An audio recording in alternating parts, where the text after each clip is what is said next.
30वां उपदेश है अश्वमेव भोक्तव्यम कृतम कर्म शुभाशुभम, कि आपने कोई भी कर्म किया हो उसका फल आपको जरूर भोगना पड़ेगा। अगर आपने अच्छे कर्म किए हैं तो वो जाने अनजाने में किसी मुश्किल वक्त पे आपको वो अच्छे कर्म उस मुश्किल वक्त से बचा ही लेंगे। अगर आपने गलत कर्म किए हैं, पाप किया है, तो उसकी सजा भी आपको जरूर मिलेगी। वो इंसान कितना ही छुप कर कर्म करे, चाहे वो कितना ही चालाकी से कर्म करे, लेकिन कहते हैं ना, उस परमात्मा के, ईश्वर के चारों तरफ कैमरे लगे हुए हैं। हमारे एक एक कर्म पर वो प्रकृति, वो परमात्मा अपनी दृष्टि बनाए रखते हैं। हमारे एक एक कदम का हिसाब होता है। इसे हम एक कहानी से समझते हैं।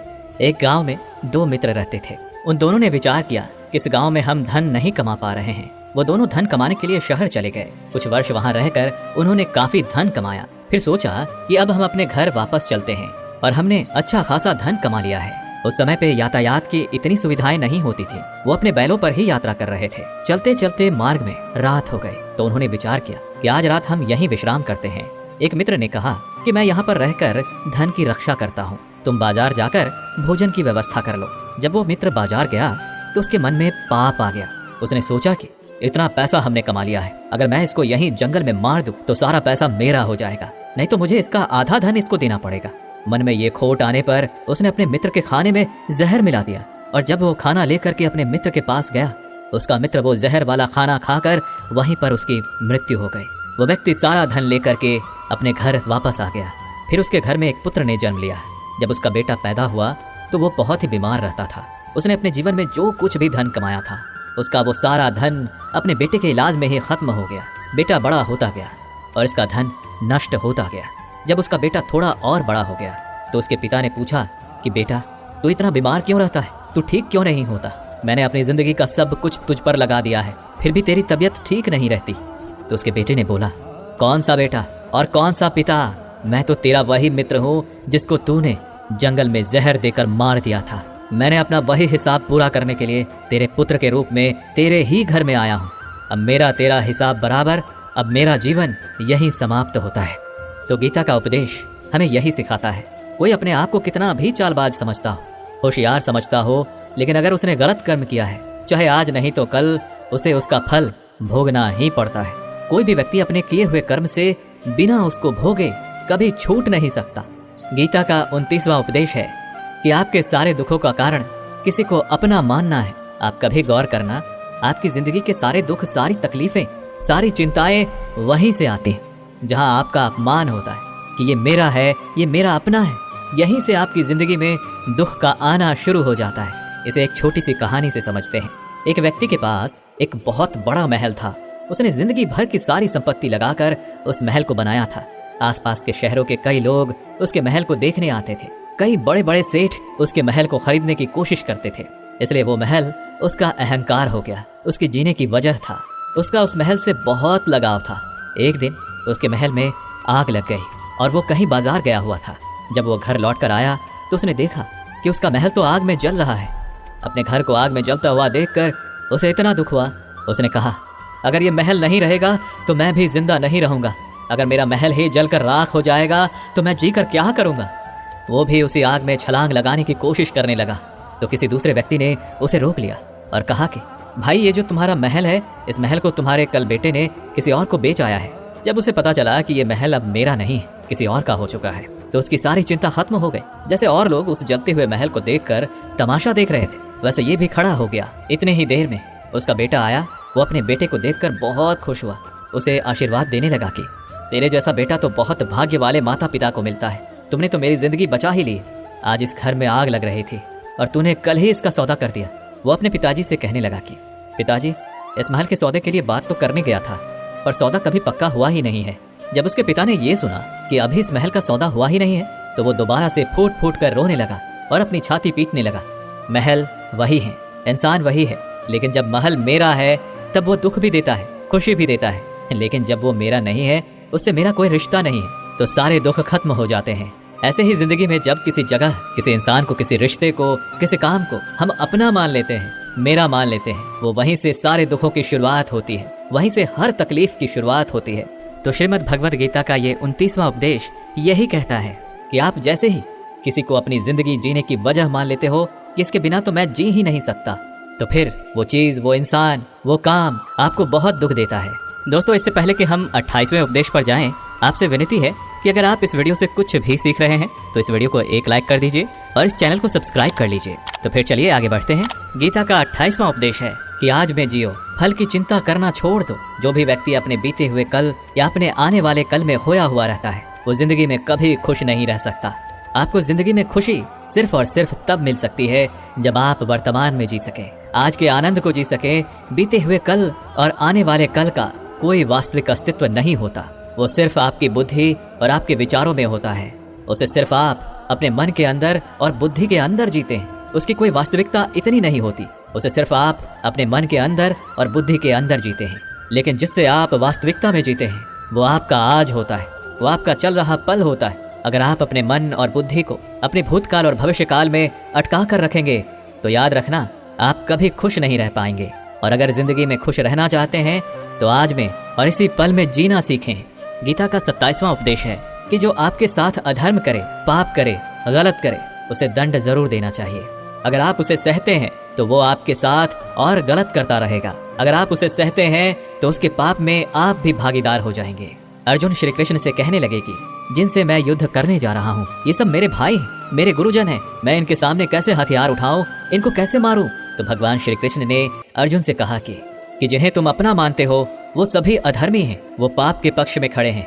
और अगर तुम इनका वध नहीं करोगे, युद्ध नहीं करोगे तो समाज में और भी पाप बढ़ जाएंगे, क्योंकि जब कोई ऐसे पापियों को नहीं रोकता है तो ये और भी ज्यादा पाप करते हैं। ऐसे ही जब आपके साथ कोई गलत करता है, आपको चोट पहुंचाता है, दुख पहुंचाता है और वहीं आप चुपचाप रहते हो तो उससे सामने वाले का मनोबल बढ़ जाता है। वो आपको कमजोर समझने लगता है और आपके साथ गलत करने का वो अपना हक समझने लगता है। लेकिन जब आप उसके गलत व्यवहार को, उसके अधर्म को रोक लेते हैं, उसका विरोध करते हैं, तब वो अपनी सीमा में रहना सीख जाता है। और यही कलयुग है। अगर इस जमाने में आपको खुश रहना है तो आपको अपनी रक्षा खुद ही करनी होगी। कोई आपके साथ गलत करे तो उसको कभी नहीं सहना चाहिए, बल्कि उसका सामना करना चाहिए। गीता का 26वां उपदेश है कि किसी से भी हद से ज्यादा मोह कभी नहीं करना चाहिए। जिससे भी आप सबसे ज्यादा मोह लगाओगे, देखना वो आपको अवश्य रुलाएगा। मोह की वजह से ही आप किसी के पीछे मरते रहते हैं। मोह की वजह से ही आपको कई बार अपमान भी सहना पड़ता है और कई लोगों को मोह की वजह से ही अपना अपमान दिखता भी नहीं है कि सामने वाला मेरी इज्जत तक नहीं कर रहा और मैं इसके पीछे मरा जा रहा हूँ। वो आपकी आंखों पे ऐसी पट्टी लगा देता है कि आपको सच और झूठ दिखाई ही नहीं देता, आपको किसी इंसान का चेहरा दिखाई नहीं देता। आप जो देखते हैं, जो सुनते हैं, उसी पर यकीन करने लगते हैं। फिर चाहे आपको कितना ही दर्द मिल रहा हो, अगर आप किसी इंसान को ठीक से समझना चाहते हैं, उसकी सच्चाइयों को जानना चाहते हैं, तो उसके लिए बहुत जरूरी है कि आप उसके मोह से जल्द बाहर आ जाएं। आपका मोह आपको दुख देता है। जिस दिन मोह खत्म, उस दिन आपको किसी भी रिश्ते से कोई दुख नहीं मिल सकता, क्योंकि आपको फिर कोई फर्क ही नहीं पड़ेगा। गीता का 25वां उपदेश ये है कि आप वो मत करो जो सभी करते हैं, बल्कि वो करो जो आपके लिए सही है। स्वधर्मम निधनम श्रेय भारत धर्मो भयावह। श्री कृष्ण ने अर्जुन से कहा कि एक जो तेरा कर्तव्य है, जो तेरे लिए सही है, जो तुझे करना चाहिए वो कर। तू कभी भी वो काम मत कर जो दुनिया कर रही है। क्योंकि अर्जुन श्री कृष्ण से कहने लगा कि ऐसे भयंकर युद्ध में पड़ने से अच्छा है कि मैं सन्यासी बन जाऊं। तो श्री कृष्ण ने अर्जुन से कहा कि सन्यासी बनना तेरा कर्म नहीं है, तेरा धर्म नहीं है। क्षत्रिय है तू, कर्म और तेरा धर्म यही है कि तू अधर्म का नाश कर, धर्म की रक्षा कर। ऐसे ही हर इंसान का एक अलग कर्तव्य होता है, एक अलग ही मार्ग होता है। तो कभी भी उस मार्ग पर मत जाना जहाँ सारी भीड़ जा रही हो। कभी भी वो काम मत करो जो दुनिया करती है कि आजकल का ये ट्रेंड हो गया है, ये फैशन हो गया है, सब करते हैं इसलिए हम भी कर रहे हैं, सारी भीड़ यही काम कर रही है इसलिए हम भी कर रहे हैं। अगर आप वो करोगे जो भीड़ कर रही है तो आप भी उसी भीड़ में कहीं खो जाओगे। लेकिन वहीं अगर आप वो करोगे जो आपके लिए सही है, जो आपकी प्रतिभा है, तो दुनिया की सारी भीड़ में भी आप सबसे अलग नजर आओगे। गीता का 24वां उपदेश है कि जिंदगी में धोखा अपने ही देते हैं, क्योंकि उनको आपकी कमजोरियों का पता होता है।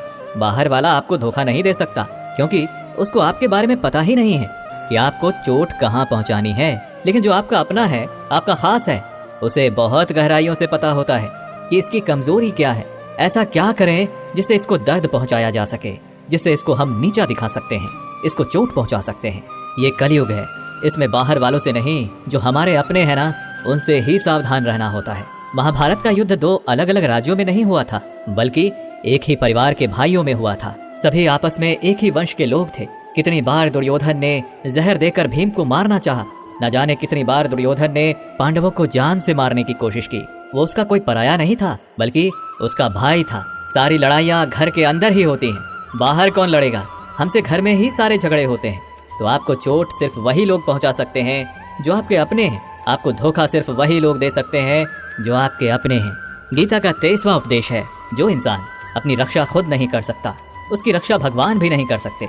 श्री कृष्ण अर्जुन से कहते हैं कि तस्मात् सर्वेषु कालेषु माम नुस्मर युध्य च, यानी कि हे अर्जुन, तू हर काल में मेरा स्मरण करते रहना और युद्ध भी करते रहना।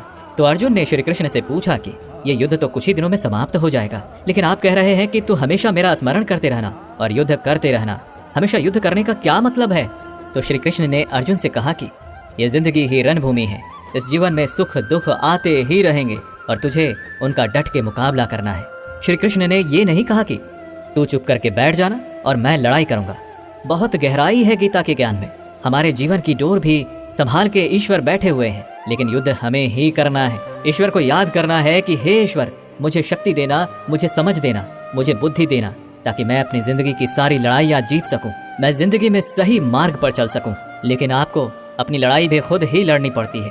जो लोग ये कहते हैं कि हम कुछ नहीं करेंगे, सभी ईश्वर करेंगे, तो कहते हैं कि आलसी इंसान को देखकर तो भगवान भी घबरा जाता है। ये कुछ नहीं करेगा।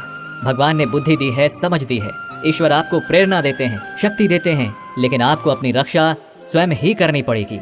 गीता का 22वां उपदेश है कि कोई भी ऐसी गंदी आदत खुद को मत लगने देना जो आपकी जिंदगी को बर्बाद कर दे। कहीं ना कहीं महाभारत का ये युद्ध एक जुआ की आदत की वजह से ही शुरू हुआ था। सारा खेल वहीं से शुरू हुआ था। एक ऐसी जुआ की लत जहां युधिष्ठिर ने अपने भाइयों को दांव पर लगा दिया, अपनी पत्नी को दांव पर लगा दिया। ऐसा जीतने का नशा कि अपना सब कुछ गंवा दिया। ऐसे ही हम भी अपनी जिंदगी में जब कोई ऐसी गंदी आदत लगा देते हैं, चाहे वो कोई भी हो, चाहे वो नशे की हो, मोबाइल की हो, किसी इंसान की हो, कोई गलत काम करने की हो, कोई भी गलत आदत जो आपको बर्बाद कर सकती है, अगर आप उसको नहीं छोड़ेंगे तो आपका सब कुछ खत्म हो जाएगा। इससे पहले कि आपकी आदत आपको खत्म कर दे, आप अपनी गलत आदतों को खत्म कर दीजिए। गीता का 21वां उपदेश ये है कि आलसी इंसान कभी कुछ हासिल नहीं कर सकता। अधिकतर लोग सिर्फ योजनाएं ही बनाते रहते हैं कि मुझे बड़ा घर चाहिए, मुझे बड़ी गाड़ी चाहिए, मैं दुनिया घूमना चाहता हूँ, मुझे ये चाहिए वो चाहिए। ये हर कोई सोच लेता है, लेकिन उस पर मेहनत करना, अपना कर्म करना वो नहीं करते। क्योंकि चाहना तो बहुत आसान है, लेकिन उसके लिए कर्म करते रहना वो बहुत मुश्किल है। हर कोई चाहता है कि मेरा शरीर फिट हो, लेकिन उसके लिए एक्सरसाइज करना वो आपको ही करना होगा। जो इंसान आलसी बन के बैठा रहता है तो उसे ना ही अच्छा शरीर मिलता है और ना ही अच्छा जीवन मिलता है। तो अगर जिंदगी में कुछ पाना चाहते हो तो आलस्य को अपनी जिंदगी से दूर कर देना। आलस्य के चलते ही आपको कुछ मिलने वाला तो नहीं, लेकिन जो आपके पास है ना, वो भी गवा दोगे। गीता का 20वां उपदेश ये है कि जिंदगी में अगर खुशी चाहते हो तो मन की गुलामी को त्याग कर दो। कई लोग कहते हैं कि हम करना तो बहुत कुछ चाहते हैं, लेकिन कुछ कर ही नहीं पाते। पता भी सब कुछ है कि क्या करने से हमारी जिंदगी बेहतर हो सकती है, क्या चीज है जो हमको नुकसान पहुंचा रही है, लेकिन फिर भी कुछ कर नहीं पाते। समझते सब कुछ हैं, लेकिन समझ कर भी, चाह कर भी कुछ कर ही नहीं पाते। वो इसलिए होता है क्योंकि आप अपने मन के गुलाम बन चुके हो। लोग तो अपनी जीभ का भी स्वाद तक नहीं छोड़ पाते, फिर कहते हैं कि हम पतले नहीं हो पाते, फिट नहीं हो पाते, सक्सेस नहीं मिल रही है, क्योंकि जो आपको करना चाहिए आप वो करते ही नहीं हैं। आपका मन सब कुछ समझ कर भी आपको वो करने ही नहीं देता। इसलिए जिंदगी में अगर आगे बढ़ना है तो अपने मन के अनुसार चलना छोड़ दो। जो आपके लिए सही है वो ही आपको करना चाहिए। गीता का 19वां उपदेश ये है कि जो आपका है वो आपको मिल के ही रहेगा, और जो नहीं मिला है उसके लिए रोना छोड़ दो। आप जिसके लिए जितना रोओगे वो चीज़ आपसे उतना ही दूर चली जाएगी, और जो चीज़ आपकी सच में है वो कहीं ना कहीं से आपके पास जरूर पहुंच जाएगी।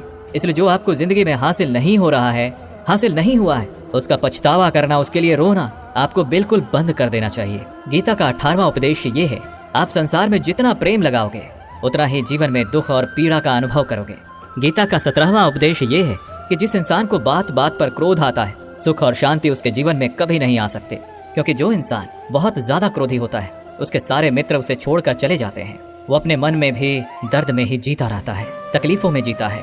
ज्यादा गुस्सा करके या ज्यादा क्रोध करके जो भी आपके पास है ना, वो आप उसे खो दोगे, और ऐसे इंसान को शांति कभी नहीं मिलने वाली है। इसलिए अपनी जिंदगी में शांति अगर चाहते हो तो बात बात पर गुस्सा करना छोड़ देना चाहिए। गीता का 16वां उपदेश है कि चाहे आप किसी की मदद करें या ना करें, लेकिन जानबूझकर कभी किसी का दिल नहीं दुखाना चाहिए, क्योंकि जब आपकी वजह से किसी का दिल दुखता है ना, तो याद रखना आपको भी वही दर्द एक दिन जरूर मिलेगा। लेकिन जब आप किसी का दिल दुखाते हैं तो आपको भले पता ना चलता हो, लेकिन जब कोई भी आपका दिल दुखाता है तब आपको समझ में आ जाता है कि दिल पर चोट लगने की वजह से कितना दर्द होता है।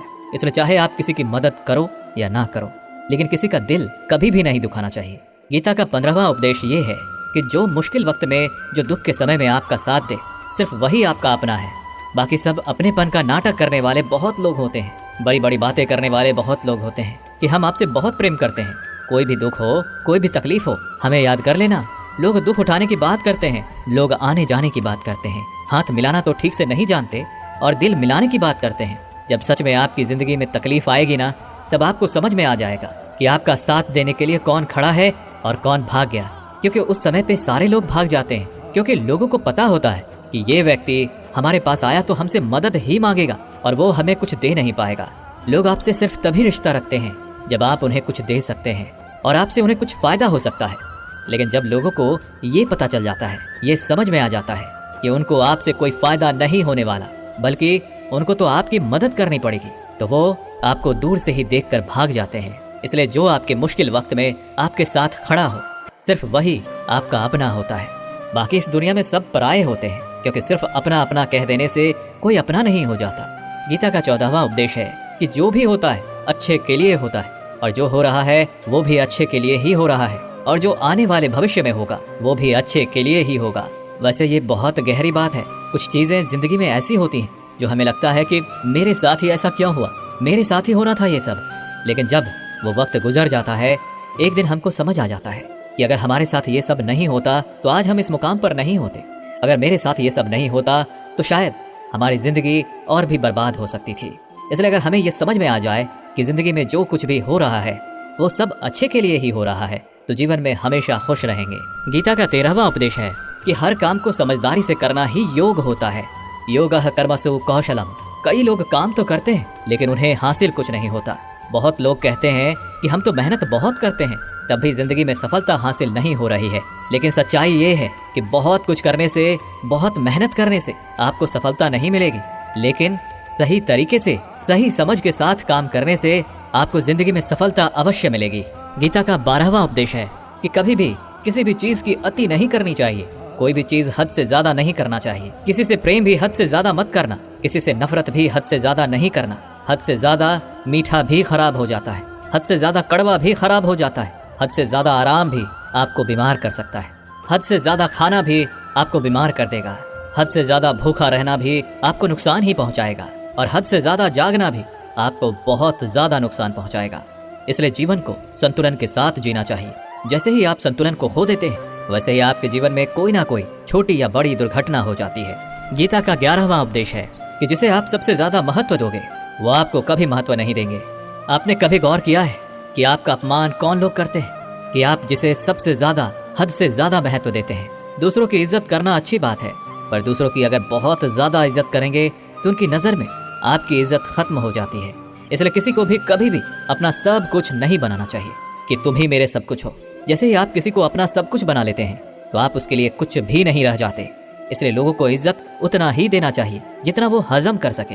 हद से ज्यादा इज्जत देना आपकी ही बेइज्जती करवा सकता है। गीता का 10वां उपदेश है जिसके साथ सत्य और ईश्वर की शक्ति है, चाहे सारी दुनिया उसके खिलाफ ही क्यों ना हो जाए, लेकिन अंत में जीत उसी की होती है। श्रीमद् भगवद गीता में कुल 700 श्लोक हैं और 18 अध्याय हैं।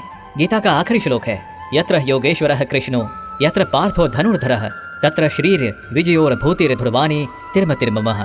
धृतराष्ट्र बार बार संजय से पूछता था कि बताओ युद्ध में कौन जीत रहा है, कौन हार रहा है, क्योंकि उसे विश्वास था कि भीष्म पितामह मेरे पक्ष में है, गुरु द्रोणाचार्य मेरे पक्ष में है और यहाँ तक कि कर्ण भी मेरे पक्ष में है, तो भला हमें कौन हरा सकता है। लेकिन संजय ने धृतराष्ट्र को कहा कि जहाँ ईश्वर है वहीं पर सत्य है और हमेशा वहीं जीत होती है। चाहे आपके पास कितनी भी शक्ति क्यों ना हो, लेकिन सत्य और ईश्वर जिसके लिए खड़े हो जाए उसे दुनिया में कोई भी नहीं हरा सकता। गीता का 9वां उपदेश है कि किसी पर भी आंखें बंद करके भरोसा नहीं करना चाहिए।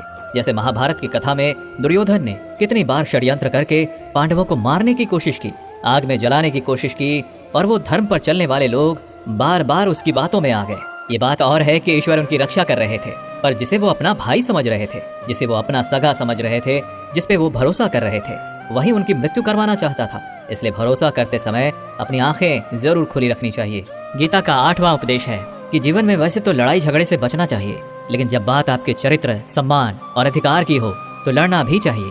अर्जुन भी महाभारत का युद्ध करना नहीं चाहते थे, क्योंकि सामने उसके अपने खड़े थे, लेकिन श्री कृष्ण ने उन्हें उपदेश दिया कि यहाँ पर बात लड़ाई की नहीं है, तेरे सम्मान की है, तेरे चरित्र की है, तेरे अधिकार की है। जो द्रौपदी के साथ कौरवों ने भरी सभा में अपमान किया, उसे नग्न करने की कोशिश की, इतना बड़ा अधर्म किया, वो तुम्हें कभी नहीं सहना चाहिए। इसलिए बात जब आपके चरित्र पर आ जाए, आपके सम्मान पे आ जाए, तो चाहे वो अपना ही क्यों ना हो, आपको उसके साथ अवश्य ही लड़ना चाहिए। गीता का 7वां उपदेश है कि चाहे कितना भी बुरा वक्त आ जाए, लेकिन जो इंसान जिंदगी में कभी हिम्मत नहीं हारता, वो सब कुछ हासिल कर सकता है। जब पांडव लोग जुए में सब कुछ हार गए, उनको 12 साल के लिए वनवास मिला और 1 साल के लिए अज्ञातवास। वो भिक्षा मांग के अपनी जिंदगी को पालते थे, भयानक जानवरों के बीच जंगलों में भटकते रहते थे, लेकिन इतना मुश्किल वक्त झेलने के बाद भी आखिर में विजय उन्हीं की हुई, क्योंकि उन्होंने अपने अंदर कभी हिम्मत नहीं खोई। ऐसे ही आपकी जिंदगी में कितना ही मुश्किल वक्त क्यों ना आ जाए, लेकिन आपके अंदर अगर हिम्मत है तो जीत आपकी अवश्य होगी। गीता का 6वां उपदेश है कि जो किसी और का है उस पर कभी अधिकार अपना नहीं जमाना चाहिए, कभी कब्जा नहीं करना चाहिए।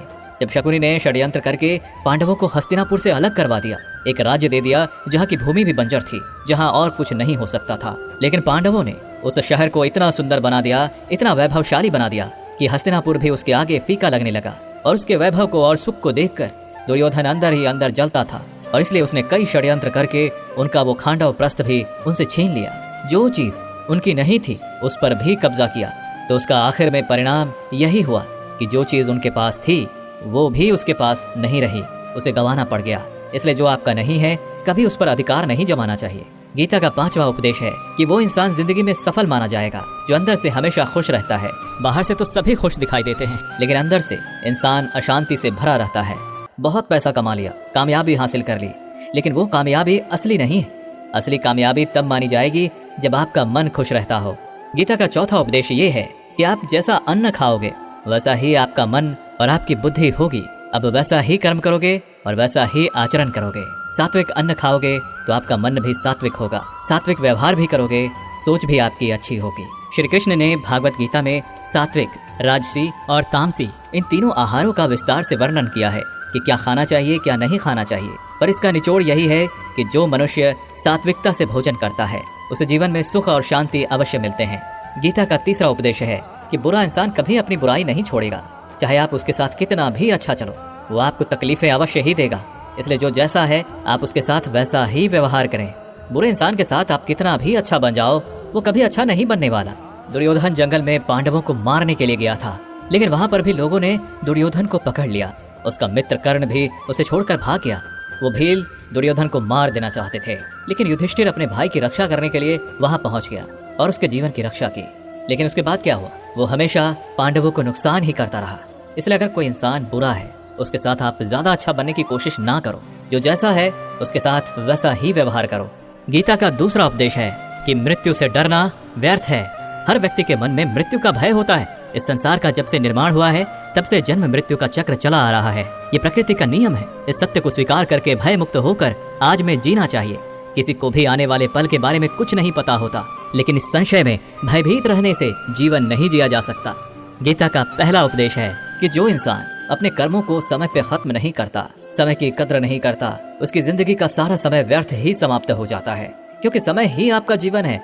अगर आप अपने समय को व्यर्थ में नष्ट करते रहेंगे और उसे गंवा देंगे तो आपको जीवन में कुछ भी हासिल नहीं होगा। अगर कुछ जिंदगी में पाना चाहते हैं तो समय की कदर अवश्य करना सीखो।